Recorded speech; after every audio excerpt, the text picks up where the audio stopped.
Welcome to my channel Math with Safyan. औज़ुबिल्लाहिमिनश्शैतानिर्रजीम बिस्मिल्लाहिर्रहमानिर्रहीम अस्सलाम वालेकुम। उम्मीद है क्लास 9 आप खैरियत से होंगे। तो आज हम करेंगे एक्सरसाइज 1.3। इसमें हमने करना क्या है, applications of real numbers in daily life. आप सोचते होंगे यार ये रियल नंबर हम पढ़ते तो जा रहे हैं, ये इस्तेमाल कहाँ पर होते हैं। यहाँ पर हमने डिस्कस करना है कि हमारी डेली लाइफ में रियल नंबर का इस्तेमाल कहाँ कहाँ पर होता है। ठीक है, तो यहाँ पर लिखा है कि real numbers are extremely useful in our daily life. जो हमारी रोजमर्रा की जिंदगी में जो रियल नंबर्स हैं वो बहुत ही फायदेमंद हैं। That is probably one of the main reason we learn how to count. ये हमें बताते हैं कि हमने कैसे नंबरों को क्या काउंट करना है, शुमार करना है, उनको ऐड करना है और सब्ट्रैक्ट करना है। ठीक है, the we can not imagine life without number. हम नंबरों के बगैर जिंदगी का तस्वर नहीं कर सकते। अब रियल नंबर जो है वो कौन कौन से शोबों में इस्तेमाल होते हैं, यहाँ पर लिखा हुआ है कि real numbers are used in various field including. बहुत से शोबों में इस्तेमाल होते हैं, जिनमें कौन कौन से शामिल हैं, साइंस एंड इंजीनियरिंग। साइंस और इंजीनियरिंग में इस्तेमाल होते हैं। इंजीनियरिंग में हम कौन कौन सी किताबें पढ़ते हैं, फिजिक्स में यूज होता है इसका, मैकेनिकल सिस्टम में और इलेक्ट्रॉनिक सर्किट में भी रियल नंबर का इस्तेमाल होता है। उसके बाद मेडिसन एंड हेल्थ, मेडिसन में भी यूज होता है। हमें पता होना चाहिए कि हमने कितनी मकदार मेडिसिन की लेनी है। ठीक है, इन्वायरमेंटल साइंस में भी इसका इस्तेमाल होता है, यानी कि क्लाइमेट मॉडलिंग, आबोहवा कितनी उसमें चेंज आ रहा है, पोल्यूशन मॉनिटरिंग, पोल्यूशन की मॉनिटरिंग करने में भी हम रियल नंबर का इस्तेमाल करते हैं। कंप्यूटर साइंस में जो हम एल्गोरिदम डिज़ाइन करते हैं या डाटा कंप्रेशन करते हैं या ग्राफिक रेंडरिंग करते हैं, उसमें भी हमें रियल नंबर का इस्तेमाल करना पड़ता है। ठीक है, उसके बाद नेविगेशन एंड ट्रांसपोर्टेशन में भी रियल नंबर का इस्तेमाल होता है। जीपीएस सिस्टम जो होता है, नेविगेशन जो होता है जो हमारी सिमत को बताता है, ठीक है, हमारी पोजीशन को बताता है। जीपीएस ये भी लोकेशन को बताता है। और फ्लाइट मॉनिटरिंग, और ये जो जहाज वगैरह जो होते हैं ये भी एक प्लानिंग के तहत उड़ते हैं, वो प्लानिंग भी हम रियल नंबर का इस्तेमाल करते हैं उसमें। सर्वेइंग एंड आर्किटेक्चर, और सर्वे करते हैं उसमें भी रियल नंबर इस्तेमाल करते हैं। आर्किटेक्ट जो कोई फनी तमीर करते हैं या कोई कंस्ट्रक्शन करते हैं तो उसमें भी हम रियल नंबर का इस्तेमाल करते हैं। स्टैटिस्टिक्स एंड डाटा, स्टैटिस्टिक्स और डाटा के लिए भी हम रियल नंबर का इस्तेमाल करते हैं। उसके बाद आ जाता है कि इसमें हमने मेनली करना क्या है, हमने टेम्परेचर कन्वर्जन करनी है कि अगर हमारे पास टेम्परेचर केल्विन में हो, सेल्सियस में हो, फारेनहाइट में हो, तो इसको किस तरह कन्वर्ट करते हैं। ठीक है, और इसमें हमने करना है कि हमारे पास प्रॉफिट और लॉस। ठीक है, तो हमें कितना प्रॉफिट हुआ, कितना लॉस हुआ, ये कॉस्ट प्राइस और सेल प्राइस, ये हमने इधर डिस्कस करना है। तो क्वेश्चन नंबर 1 की तरफ चलते हैं और फिर उसके साथ साथ हम बेसिक थ्योरी भी साथ करेंगे। ठीक है, अच्छा जी, क्वेश्चन नंबर 1 देखते हैं। The sum of 3 consecutive integers. Consecutive का मतलब होता है लगातार आना। ठीक है, इंटीजर यानी हमारे पास 3 इंटीजर हैं जो कि लगातार आ रहे हैं, उनको हमने क्या करना है, जमा करें। तो आंसर क्या आता है, इज 42। तो इसका आंसर जो है वो 42 आता है। फाइंड द 3 इंटीजर, वो तीनों इंटीजर हमने मालूम करने हैं। तो 42 जो है वो क्या है, वो पॉजिटिव नंबर है। इसका मतलब जो इंटीजर होंगे वो पॉजिटिव नंबर होंगे। ठीक है, तो हम फर्ज कर लेते हैं कि लेट द फर्स्ट इंटीजर, हमारे पास फर्ज कर लिया कि x है। तो अब उससे नेक्स्ट इंटीजर हम कैसे मालूम करेंगे, फर्ज करें कि हमारा पहला इंटीजर अगर मैं नंबर ले लेता 1, तो दूसरा इंटीजर क्या होता है, उसमें हमने 1 ऐड करना था तो उसको अगला नंबर आ जाना था। तो दूसरा इंटीजर कैसे आएगा, हम उसमें 1 ऐड करेंगे तो 2 आ जाएगा। इस तरह उससे नेक्स्ट कैसे पता चलेगा, 2 में हम फिर 1 ऐड करेंगे तो 3 आ जाएगा, तीसरा इंटीजर आ जाएगा। इस तरह हमने फर्ज कर लिया कि फर्स्ट इंटीजर जो है वो x है, तो दूसरा इंटीजर क्या होगा, सेकंड इंटीजर, हमने उसमें 1 ऐड कर देना तो x प्लस 1 हो गया, तो दूसरा इंटीजर हो गया। अब हमने क्या करना है, तीसरा इंटीजर भी लेना है क्योंकि तीनों का मजमुआ जो था 42 था। तो थर्ड इंटीजर क्या हो गया, हमने x प्लस 1 में फिर 1 ऐड कर दिया तो ये x प्लस 2 हो गया, यानी इसमें हमने 1 ऐड किया फिर तो x प्लस 2 हो गया। अब ये 3 इंटीजर हो गए। अब according to the statement, statement थी कि इन तीनों का जो मजमुआ है वो क्या है, 42 है। तो तीनों को मैंने जमा कर लिया, x प्लस 1 और x प्लस 2 को। ठीक है, x प्लस 1 और x प्लस 2 को, चाहे आप इसे इधर ब्रैकेट लगा दें। ठीक है, इन तीनों को जमा किया तो आंसर 42 आ गया। ठीक है, अब आपने इसको हल करना है। तो अब देखें x और x ये तीनों हमारे पास सेम है, तो इसके कोफिशिएंट को जमा कर लिया, ये इसका भी कोफिशिएंट 1 है, इसका भी 1 है, इसका भी 1 है, तो ये 3x हो गया। और ये 2 और ये 1 जमा किया तो 3 आ गया, इज इक्वल टू 42। अब हमने पहले x मालूम करना है। ठीक है, फर्स्ट इंटीजर क्या है, तो हम क्या करते हैं, ये 3 इधर जमा हो रहा है, इसको दूसरी तरफ ले जाएं तो ये माइनस होगा। अब 42 में से 3 निकाला 39। अब 3 इधर मल्टीप्लाई हो रहा है तो इधर जाके डिवाइड होगा, इसकी कटिंग कर लें 3 एक बार 3 3 3 9 13 आ गया 13, यानी कि ये पहला इंटीजर हमारे पास क्या होगा, वो 13 होगा। तो फर्स्ट इंटीजर हमारे पास 13 आ गया। तो 13 को हमने क्या करना है, इधर x की जगह इसकी वैल्यू पुट कर देनी है। सेकंड इंटीजर हमारे पास क्या है, x+1, तो x की जगह पे हमने 13 पुट कर देना, 13+1 14, तो दूसरा इंटीजर 14 हो गया। इस तरह तीसरा इंटीजर क्या होगा, तो x की +2 है तीसरा इंटीजर, तो उसमें हमने x की जगह 13 पुट करना है, 13 जमा 2 15। तो इसका मतलब फर्स्ट इंटीजर 13, दूसरा इंटीजर 14 और तीसरा इंटीजर 15। अगर हम इन तीनों को जमा करें तो हमारा आंसर क्या आता है, 42 आता है। ये जो हमारी स्टेटमेंट दी गई है, ठीक है। अच्छा जी, क्वेश्चन नंबर 2 देखते हैं कि diagram show right angle triangle. ये हमारे पास क्या है, एक राइट एंगल ट्राइंगल है इन विच द लेंथ ऑफ ए सी। ये हमारे पास ए और सी क्या है, हमारे पास बेस है, उसकी लंबाई जो है वो इतनी है 3 का स्क्वायर रूट प्लस 5 का square root. The area of triangle, और इस ट्राइंगल सारी का जो रकबा है ना, वो कितना है, 1 + 15 का स्क्वायर रूट है, ठीक है। Find the length of A B, तो हमने क्या करना है, ए और बी की लेंथ मालूम करनी है, जो कि हमारे पास क्या है, एल्टीट्यूड कह लें या परपेंडिकुलर कह लें, ठीक है। ये हमारे पास बेस है, ये हमारे पास परपेंडिकुलर कह लें या इसकी हाइट कह लें, और ये हमारे पास हाइपोटेनस है, इसका वितर है, ठीक है। तो हमने क्या करना है, ए बी मालूम करना है इन द फॉर्म, तो वो इस शक्ल में होना चाहिए। पहले ए हमारे पास कोई नंबर होना चाहिए, यानी कि इंटीजर हो सकता है, पॉजिटिव भी और नेगेटिव भी, और फिर 3 का स्क्वायर रूट आना चाहिए, प्लस बी हमारे पास कोई इंटीजर होगा और इधर 5 का स्क्वायर रूट आना चाहिए। तो इस शक्ल में ये होना चाहिए, ठीक है। तो यहाँ पर देखिए, पहले मैंने लिखा है ये ट्राइंगल बनी हुई है, तो ये हमारे पास ए और सी हमारे पास क्या है, ये बेस है, इधर मैंने बेस लिख दिया, ये दी हुई है। और एरिया ऑफ ट्राइंगल कितना है, वो हमारे पास 1 + 15 का स्क्वायर रूट, सारे का रकबा जो है वो भी दिया गया है, इतना है, ठीक है। तो हमने क्या मालूम करना है, ए बी उसका एल्टीट्यूड लिख लें या परपेंडिकुलर लिख लें या हाइट लिख लें, वो हमने मालूम करना है, ठीक है। वी नो दैट, हम जानते हैं कि एरिया ऑफ ट्राइंगल का फार्मूला क्या होता है, ठीक है। एरिया ऑफ ट्राइंगल का फार्मूला होता है कि एरिया ऑफ ट्राइंगल होता है 1/2 बेस मल्टीप्लाई एल्टीट्यूड। एल्टीट्यूड लिख लें, मैंने कहा, चाहे इसकी जगह परपेंडिकुलर लिख लें चाहे हाइट लिख लें, एक ही बात है, ठीक है। तो इधर हमने वैल्यूज पुट कर देनी जो हमें दी हुई है। एरिया ऑफ ट्राइंगल दिया हुआ है वो लिख दिया, 1 + 15 का स्क्वायर रूट, 1/2 वैसे ही ये बेस लिख दिया, और ये एल्टीट्यूड हमने मालूम करना है कि वैसे रहने दिया, ठीक है। अब हमें ये मालूम करना है ए बी, तो 2 इधर डिवाइड हो रहा है तो इसको दूसरी तरफ ले जाएं, तो ये क्या होगा, इधर मल्टीप्लाई हो गया, इसके साथ ब्रैकेट में लिख दिया, बाकी वैसे।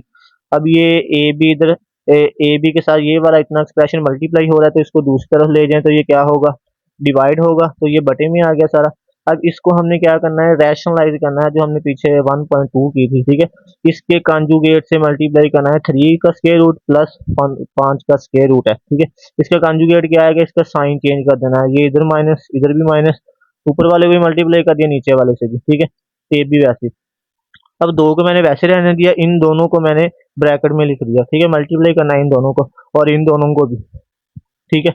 तो ऊपर वाले को इन दोनों को मल्टीप्लाई करने के लिखा है मैंने, पहले 1 जो है वो इन दोनों से मल्टीप्लाई होगा, 1 लिखा, ये 2 मैंने वैसे रहने दिया बड़ी ब्रैकेट के अंदर, और 1 लिखा, और इसको इन दोनों के साथ मल्टीप्लाई करना है तो इसको ब्रैकेट में लिख दिया, फिर उसके बाद 15 लिखा, फिर इन दोनों को ब्रैकेट में वैसे लिख दिया। और यहाँ पर मैंने फार्मूला अप्लाई किया है, ए प्लस बी है, ए माइनस बी है, तो ए का स्क्वायर आ जाएगा माइनस बी का स्क्वायर आ जाएगा, यानी दोनों का ए सेम है, दोनों की पहली रकम सेम है, दोनों की दूसरी रकम सेम है, तो पहली रकम का स्क्वायर माइनस दूसरी रकम का स्क्वायर, ठीक है। अब मल्टीप्लाई करते हैं ऊपर वाले को, 2 वैसे ही, इसको 1 से मल्टीप्लाई किया तो ये वैसे ही आ गया, इसको 5 के स्क्वायर रूट को 1 से मल्टीप्लाई किया, ये भी वैसे आ गया। अब 15 के स्क्वायर रूट को 3 से मल्टीप्लाई किया, ये दोनों का देखें इंडेक्स सेम है ना, रेडिक जजर दोनों का एक जैसा है, तो 15 को 3 से मल्टीप्लाई किया 45, उसके बाद 15 को 5 से मल्टीप्लाई किया 75, और ये प्लस का है तो माइनस का है तो माइनस का आ जाएगा, ठीक है। ये भी वैसे ही। अब ये 3 का स्क्वायर स्क्वायर रूट से कैंसिल, ये स्क्वायर स्क्वायर रूट से कैंसिल, तो 3 - 5 आ गया, ठीक है। अब देखें, ये 2 वैसे, ये 5 3 वैसे 5 वैसे। अब 45 की फैक्टराइजेशन की है मैंने इधर, ये 3 से हो जाता है तो 3 का स्क्वायर बनता है, तो 3 का स्क्वायर लिख दिया, और ये 5 ऐसे ही है तो ये मल्टीप्लाई हो रहा है। यहाँ पर 75 की फैक्टराइजेशन की है, तो ये 5 का मुरब्बा बनता है 3 वैसे, ठीक है। तो ये स्क्वायर और स्क्वायर रूट से इसका कैंसिल हो जाएगा, इसका भी इससे कैंसिल हो जाएगा, यानी कि इधर 3 बाहर आ जाएगा और इधर 5 बाहर आ जाएगा। अब यहाँ पे 2 बचा था, 5 में से 3 निकाला तो -2, अब ये 2 से ये 2 कैंसिल हो गया, तो इधर नीचे -1 बचा, ये 3 का स्क्वायर रूट वैसे ही, ये -5 वैसे ही। अब ये 3 जो है वो कट के बाहर आ गया, और 5 का स्क्वायर रूट वैसे ही रहा, यहाँ पर 5 बाहर आ गया, 3 का स्क्वायर रूट वैसे ही रहा, ठीक है, और नीचे -1। अब इन ऊपर वाले को हल किया है मैंने, अब देखें जिसका इंडेक्स यानी कि ये रेडिकेंड अंदर वाला सेम होगा उसको हम प्लस माइनस करते हैं, ये और ये वाला। ये 5 माइनस का है, 5 में से 1 निकाल दें तो बड़ी रकम के साथ नेगेटिव साइन है तो -4 और 3 का स्क्वायर रूट वैसे। अब ये 5 और ये 5, 3 में से 1 निकाल दिया, बड़ी रकम के साथ प्लस का साइन है तो +2 5 का स्क्वायर रूट। अब ये माइनस नीचे था तो इसको ऊपर ले गए। अब माइनस ऊपर है तो ब्रैकेट को ओपन करेंगे तो साइन चेंज हो जाएगा। ये माइनस का 4 है तो ये प्लस का हो जाएगा, ये प्लस का है तो ये माइनस का हो जाएगा, तो ये ए भी वैसे। अब देखिए हमारा जो आंसर आया है वो किस शक्ल में है। ये पहले 3 का स्क्वायर रूट आ रहा है, यानी ए हमारे पास क्या है इधर 4 है वो रियल नंबर आ रहा है, और बी हमारे पास क्या है इधर -2 है और ये 5 का स्क्वायर रूट है। तो ये हमारा जो है सेंटीमीटर में आंसर आ गया ए बी। एल्टीट्यूड हमारे पास ये होगी फाइनल। अच्छा जी, क्वेश्चन नंबर 3 देखते हैं। एक रेक्टेंगल आपके पास एक मुस्ततील है साइड्स ऑफ लेंथ, उसकी जो लंबाई है ना वो 2 + 18 का स्क्वायर रूट है, एंड और ये दूसरी उसकी समझ लें फिर चौड़ाई होगी यानी विड्थ होगी, ये लेंथ है और ये विड्थ है। Express the area of rectangle in the form, तो उसका हमने एरिया मालूम करना है, वो इस शक्ल में होना चाहिए, यानी पहले कोई हमारे पास ए और बी हमारे पास इंटीजर है। ए हमारे पास कोई इंटीजर होना चाहिए, पॉजिटिव भी हो सकता है नेगेटिव भी, और जो बी आएगा ना वो भी इंटीजर होगा और उसके साथ 2 का स्क्वायर रूट आएगा। ठीक है, तो हमने इसका एरिया मालूम करना है। ठीक है, तो यहाँ पर देखिए मैंने इसको हल किया है। तो यहाँ पर देखिए इसको मैंने पहले को नाम दे दिया, फर्ज कर लें कि ये हमारे पास लेंथ है वो इतनी है 2 + 18 का स्क्वायर रूट मीटर, और ये जो हमारे पास विड्थ है वो 5 - 4/2 का स्क्वायर रूट है। तो ये हमारे पास एक रेक्टेंगल है, ये उसकी लेंथ है और ये उसकी विड्थ है। ठीक है, तो हम जानते हैं इसका फार्मूला क्या होता है इसका एरिया निकालने का। Area of rectangle length multiply width, लंबाई को चौड़ाई से मल्टीप्लाई करते हैं, तो ये हमारे पास लंबाई होगी और ये चौड़ाई होगी। तो अब मसला यहाँ पे थोड़ा सा मुश्किल होगा आपको, ये जो डिनोमिनेटर में बटे में ये जो 2 का स्क्वायर रूट आ रहा है ना इसको हल करना। तो मैंने इसको अलहदा हल कर लिया। तो हम क्या करते हैं, जब भी हमारे पास डिनोमिनेटर में ये जजर वाला साइन आ जाता है हम उसको रैशनलाइज करते हैं, तो मैंने इसको अलहदा कर लिया 4/2 के स्क्वायर रूट को। ठीक है, तो मैंने थोड़ा सा हाईलाइट भी कर दिया कि अब हम इसको रैशनलाइज करने लगे हैं। तो 2 का स्क्वायर रूट एक ही रकम है ना, ये मोनोमियल सर्ड है, तो उसी से हमने मल्टीप्लाई भी कर दिया और डिवाइड भी कर दिया। ठीक है, तो ऊपर वाले को ऊपर वाले से मल्टीप्लाई किया, नीचे वाले को नीचे वाले से। अब ये दोनों सेम है तो इसकी पावर मैंने लिख दी 2। अब 2 से ये स्क्वायर रूट कैंसिल, तो ये 4 वैसे, 2 का स्क्वायर रूट वैसे ही, और नीचे ये 2 बच गया। अब 2 से इसकी कटिंग 2 एक बार 2 2 2 4, तो 2√2 आ गया, यानी कि 4 और 2 के जजर को हम इस तरह लिख सकते हैं 2 और 2 का स्क्वायर रूट। ठीक है, ये वाला।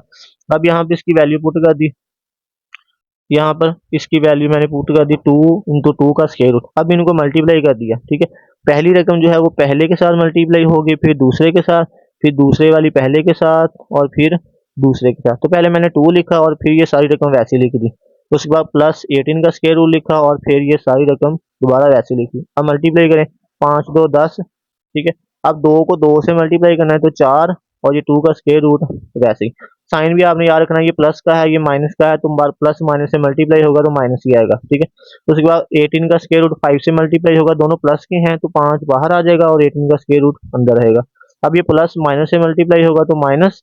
अब ये 18 ब्रैकेट जजर के अंदर है, ये 2 भी जो जजर के अंदर है, तो 18 को 2 से मल्टीप्लाई किया, 36 का जजर आ गया, और ये 2 जो बाहर था वो वैसे ही आ गया।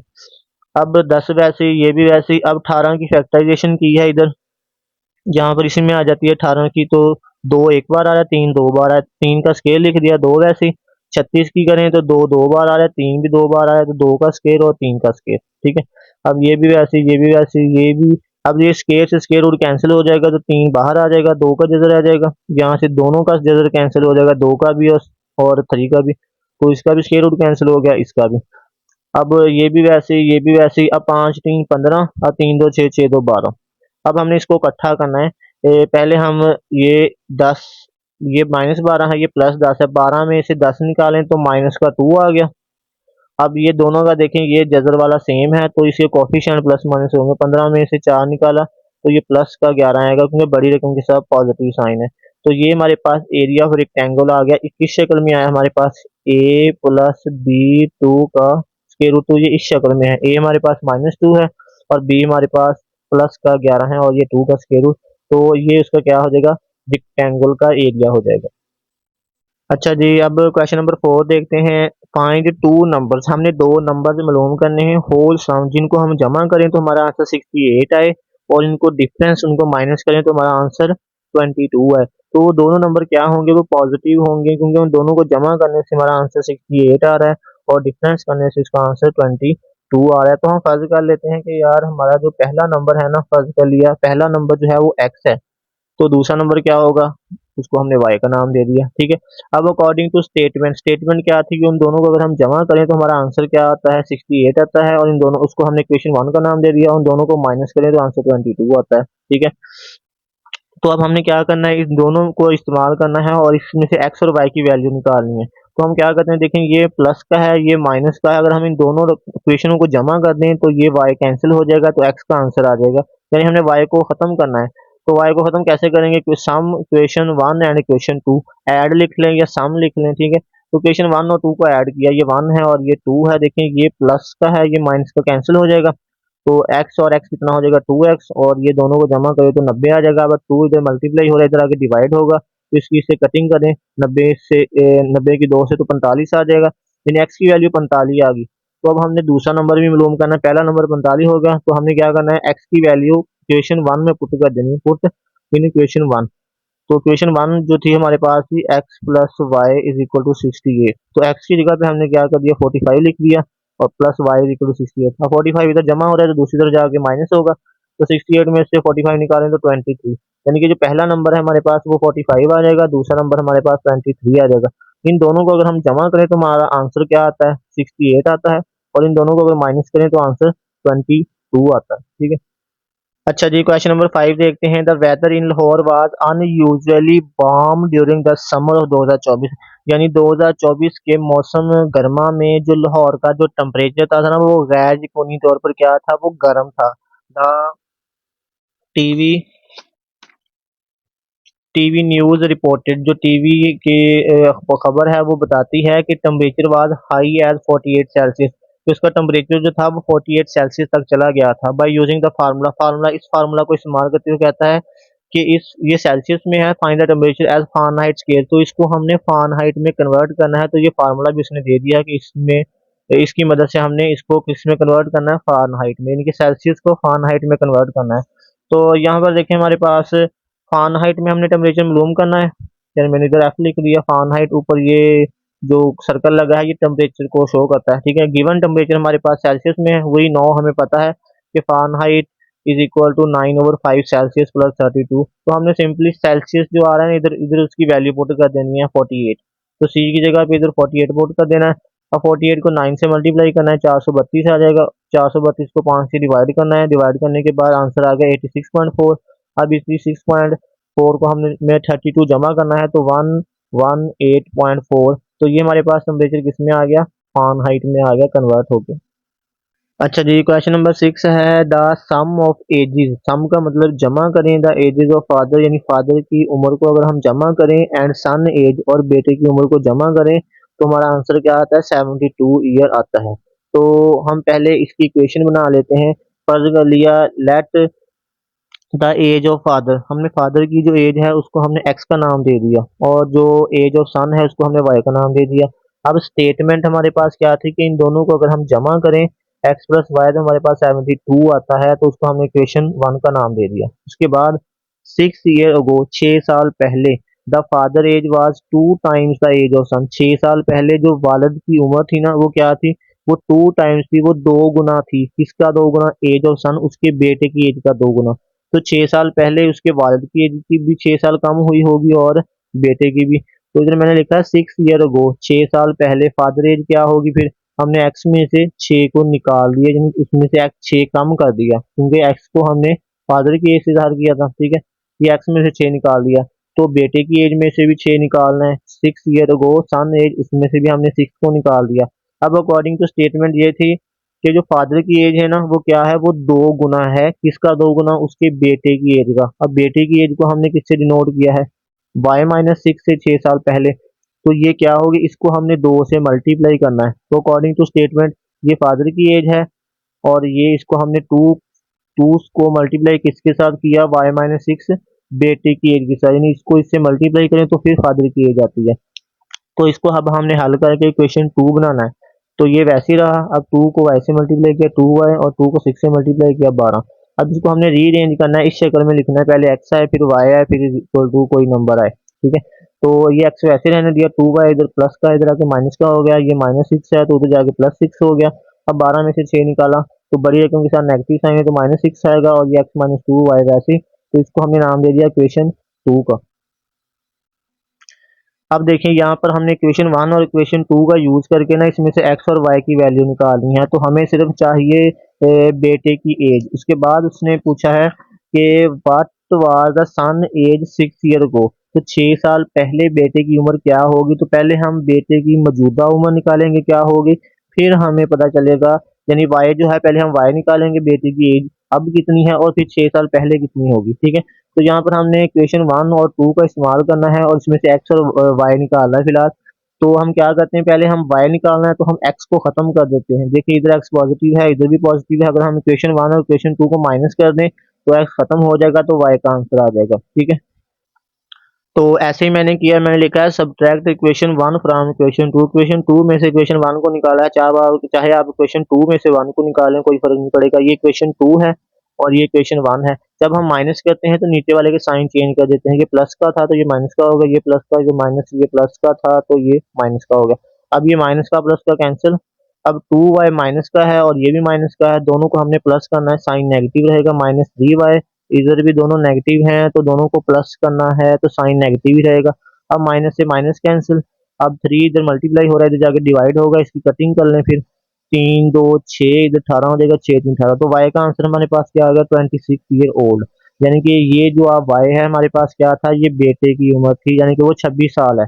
तो उसने पूछा है कि 6 साल पहले बेटे की उम्र क्या होगी। सो सन करंट एज जो है वो 26 ईयर है, तो 6 ईयर अगो सन एज, तो 6 साल पहले बेटे की उम्र क्या होगी। तो हमने 26 में से क्या करना है, मौजूदा उम्र में से 6 निकाल देना है, तो 20 ईयर, यानी कि मौजूदा जो होगी वो 26 साल होगी, और उसमें से 6 निकाल दिया तो 6 साल पहले उसकी उम्र जो है वो 20 साल होगी, तो ठीक है। अच्छा जी, क्वेश्चन नंबर 7 करने से पहले आपको ये फार्मूला आना चाहिए, profit is equal to selling price minus cost price. Cost price क्या होती है, फर्ज कर लें कि एक दुकानदार है उसने ना 200 रुपए का एक रजिस्टर लिया है, तो 200 रुपए का रजिस्टर जो है वो कॉस्ट प्राइस है उसकी कीमत, और उसने जब सेल किया ना तो बेचा, यानी कि तो उसने वो 250 का 250 रुपए का बेचा, यानी कि उसे ये जो 250 है ये उसकी सेलिंग प्राइस है। अब प्रॉफिट क्या हुआ उसको, आपने क्या करना है, सेल प्राइस में से कॉस्ट प्राइस को माइनस करना है, यानी सेल प्राइस पहले आएगी कॉस्ट प्राइस बाद में आएगी, तो माइनस करेंगे, ये सेल प्राइस शॉर्टकट फॉर्म में लिखा है, ये कॉस्ट प्राइस, तो माइनस करेंगे। अब 250 में से 200 निकालेंगे तो 50 आएगा, इसका मतलब 50 जो है ना वो क्या है, उसका प्रॉफिट है। तो अब क्वेश्चन नंबर देखते हैं, यहाँ पर है क्वेश्चन नंबर 7, मिरहा सेल्स, यहाँ पे सेल्स नहीं आएगा, यहाँ पर बाय आएगा। मिरहा जो है वो खरीदती है अ टॉय फॉर रुपीज, एक खिलौना जो है वो 1520 रुपए का खरीदती है, तो इसका मतलब ये क्या है, उसकी कॉस्ट प्राइस है, ठीक है।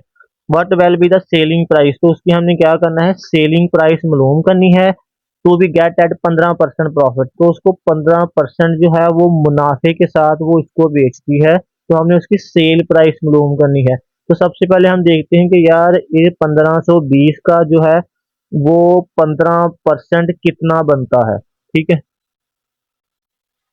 अच्छा जी, सबसे पहले मैंने लिखा है कि कॉस्ट प्राइस जो है वो इसकी 1520 रुपीज़ है, यानी कि इतने का उसने खरीदा था, और प्रॉफिट जो है वो 15% उसने हासिल किया है, तो हमने इसकी सेलिंग प्राइस मालूम करनी है। तो पहले हम देखते हैं कि ये 15% जो है वो 1520 का 15% कितना बनता है, तो 15% प्रॉफिट पहले हम मालूम करते हैं कितना उसने हासिल किया, 15% कितना बनता है।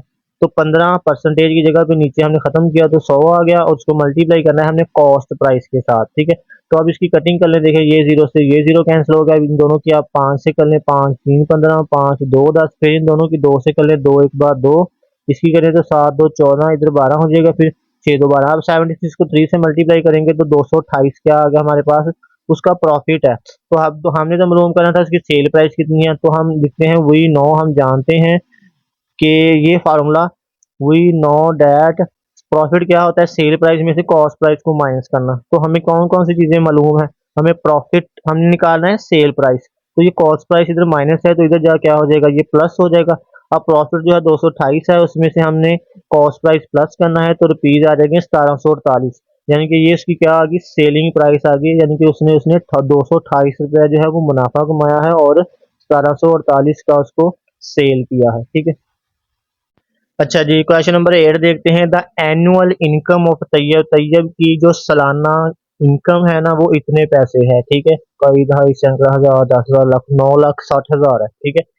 Well the exempted amount is rupees 1,30,000। Exempted amount वो होती है जिस पर जो हमें टैक्स नहीं देना पड़ता, उसे हम कहते हैं एग्जेम्प्टेड अमाउंट, यानी कि इतनी अमाउंट पर उसको टैक्स नहीं देना। ठीक है।